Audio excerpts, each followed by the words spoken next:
Hey everybody, a while back GVM sent me these video lights here, and I really love them. And at the time I told them, if you ever get a camera slider available, a new model for videos, let me know. Well, they did, and about a week ago they offered me a GVM slider 80, they call it, which is a shorter one, and I asked if they could please swap that and send one of the longer 120 ones for my needs. And they said, I tell you what, we'll send you both of them. So this video, these sliders were provided by GVM for my channel, and but I do not work for GVM or anything, and I'm gonna just give you an honest review as always.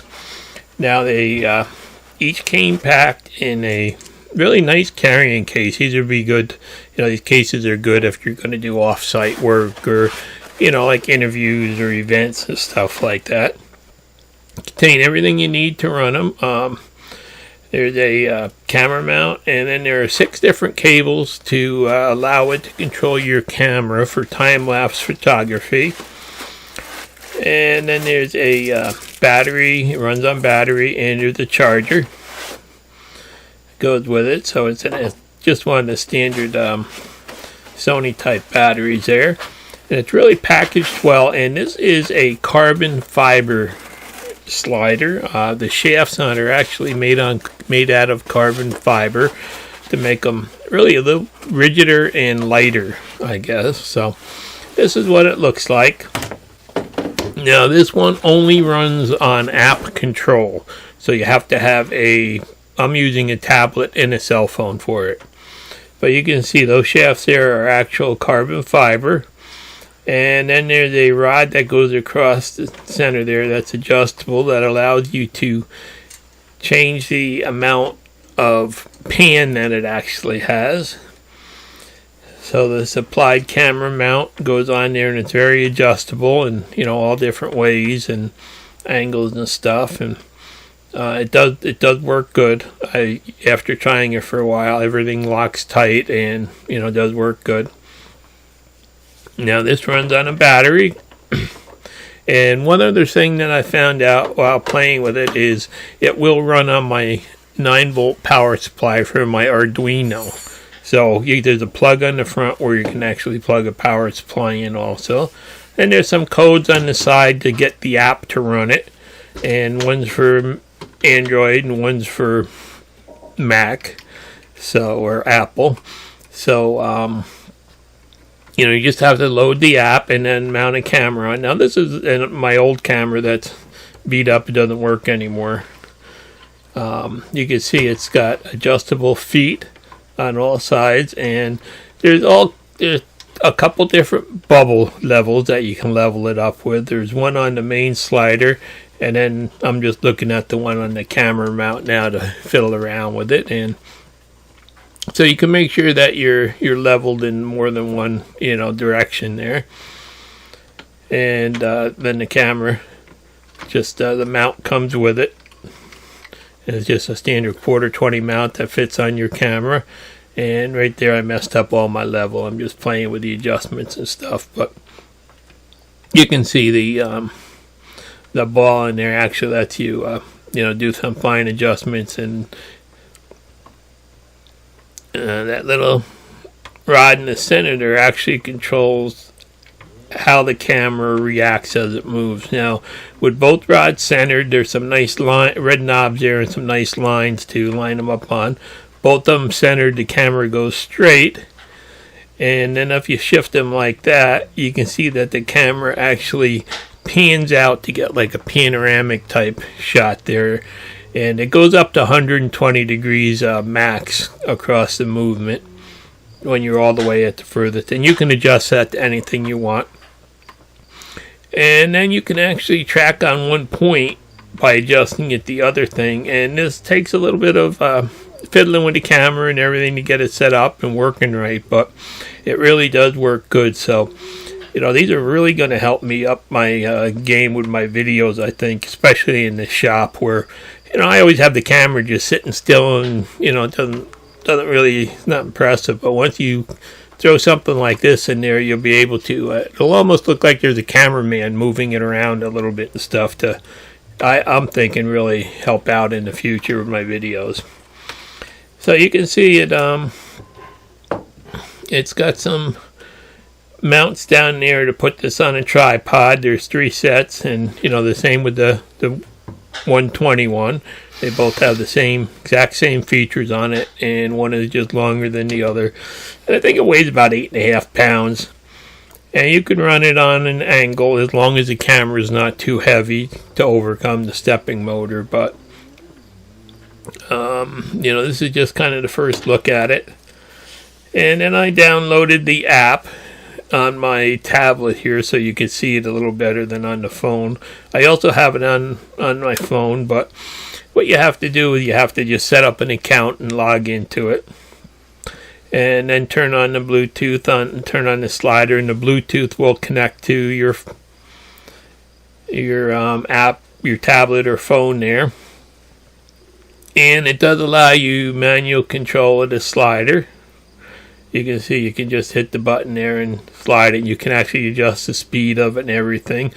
One thing that's a little bit that I don't like about it is there are no end stops. So you can actually, using the app, you can actually drive it into the end and have it sit there grinding. So that's not a good situation, but that's something that, you know, hopefully in the future they'll come up with something to you know, sense when it's at the end and stop it. But there you can see you can move it all different speeds.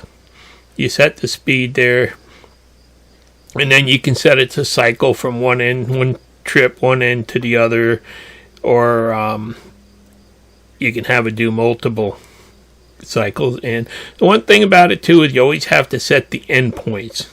That's where limit switches would be nice, but set the amount of travel that you want. You set the end point. I'm setting the one on the left there to be the AM point, and then I'm just going to bring it over to the right there, and I'm going to set that as a B end point. Now when you power down and stop everything, this is all lost, so you have to do this every time you power up. So that way the stepper motor actually knows where the camera is, and it's just counting pulses, I think.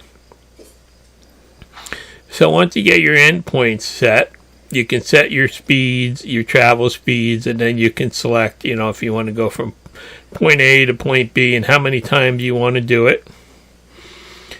And then you can just start it. Now you notice when it first took off there, it does have a quick acceleration at the higher speeds. And that's something I'd like to see, you know, see them make adjustable over time too, so you could slow down that acceleration, because at the lower speeds it actually, you don't see it, but if you're doing a video when it switches directions, you can notice it. And there you can see it. It kind of, it rotates, you know, whatever you've got it set to as it moves. And there are some nice graduations. See that red knob there in the graduations. That's how you set it. So you can fine tune this to your application. Plus you can also do a time-lapse photography with it, which I'll show at the end here. And there you see how it turns and it reverses. And at the slower speeds there, the acceleration is not that bad, but it would be nice if you could get it to just slow down just a little bit more.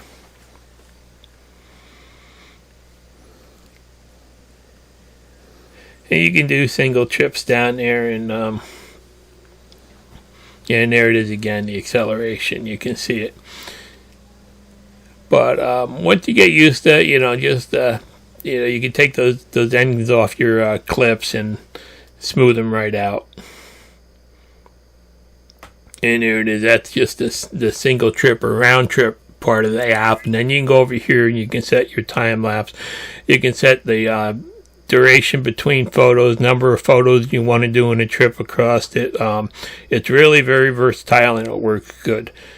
And then there's those cables I showed you in the beginning. They plug into your camera. You have to find the right cable for your camera, but they do include 6 for most popular cameras. And I found my Canon one. Both my Canon cameras use the just a single mini pin to mini pin, pretty much same on both ends. So, and your camera has to have a little remote plug like that, and just plug it in, and that triggers the shutter when you're doing the time-lapse photography. And actually it does work good. I did play with it. So here I am. I'm just going to set up and show you a couple shots of what I did with this slider, of some of the gourds that I just put out by my wood stove, some pumpkins and gourds. And I got the GVM lights here, and they work good, and the slider's all set up and ready to go.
So you can see by just making some adjustments on that one shaft that controls it. You can go to like a follow focus shooting and right over to a panoramic shooting, and the same shot, no problem.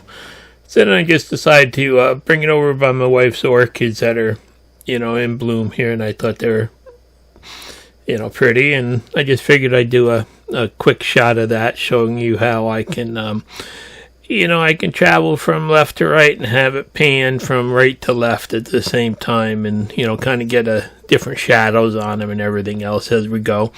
And then the next one, I'm just gonna go back away from the plant and go up on an angle, about a 30-degree angle, and that's what that clip looks like.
So next I decided to try some time-lapse video, and there you can see a quick time-lapse, but I did have some problems, and my battery in my camera went dead about 45 minutes into it, so I had to stop and reset it and everything. But you can see I'm just set up on a couple of light stands out on my porch here for now, and the camera is just trying to get a little bit of the sky shot. We just had a storm pass through, and I'm trying to get the clouds coming out of it. And I did have to go in and get my battery replacement for the camera, because my camera kills batteries really quick.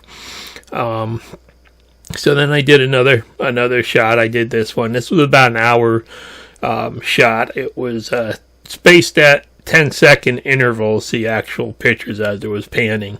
So you can see they do come out nice, and the app really did a good job.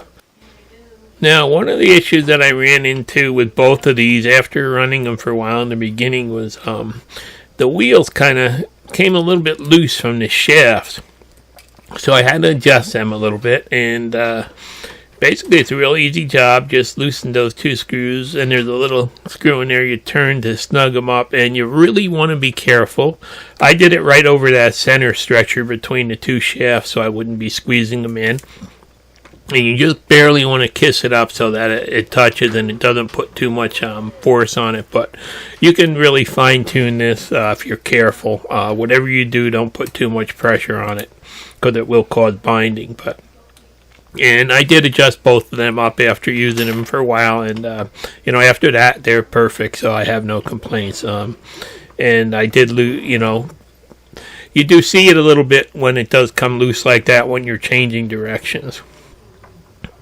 But a simple adjustment and all is well again. So these really are going to be a great addition to my videos, I think. I figured I'd just show you that the shorter one, the 80, is about 24 inches of travel, and the longer one, the 1200, is actually about 40 inches of travel there. So that's the total travel from end to end, and you do get 120 degrees of rotation, from what I understand, across the total travel. So that's basically what they look like, and they really do work good. Now, one thing you want to do is make sure that you do have everything fully charged if you're going to do a long time lapse, and your phone does have to be within Bluetooth range of this all the time that it's running for the app to control it. Get out of range and it'll just stop. So that's one more consideration if you're using them. And all in all, I think they're really a great value for the price range that they're in. So you don't have to go out and spend $2,000 to get a really high-end slider. These will do the job if you're just into photography like me. I'll put some links in the description. Thanks for watching. Please subscribe.